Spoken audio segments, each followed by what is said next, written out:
All right, let's welcome in our starting lineup, our starting roster, if you will, for this show. We have Terrell Davis, D'Angelo Hall, and our head coach, Brian Billick, joining us. And guys, all right, listen, last night was all about setting the scene, opening night, all of that stuff. But now it's Tuesday, so now we really get to dive deep into the game plan here for the Super Bowl. So let's start with you, D. Hall. How do you devise a game plan to stop Patrick Mahomes?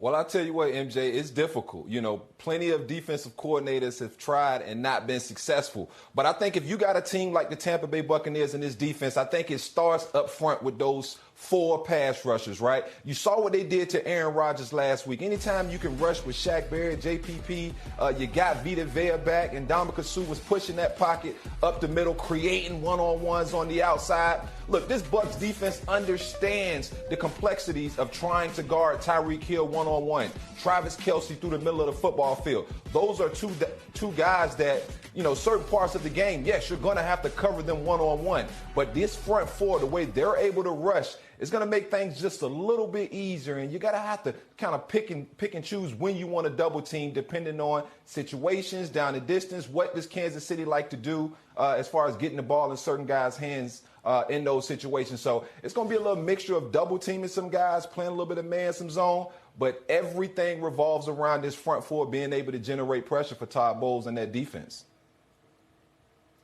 Yeah, I will tell you this. You can take anybody you want out of the game plan. You want to shut down Tyreek Hill? Easy. You want to shut down Kelce? Easy. You want to shut down both? Now you got a problem because you just run out of bodies. If whatever you got to do to shut those down, you still got to take care of the other outside guys with Watkins and Hardman. A 4-man rush, and Tampa's got a good 4-man rush. The problem is that 4-man rush, if it doesn't get home, it leaves alleys for Patrick Mahomes. So that's the difficulty here. Clearly, you've got to be more passive. Don't give up the big plays. You got to live with the underneath plays. That means Mahomes running around a little bit. That means throwing the ball underneath. You got to rally up and tackle well. They did against Green Bay, but you can't give them the big play down the field. Hope your offense can keep up and make them kick the occasional field goal. Don't trade touchdowns for field goals because they're going to get their big plays.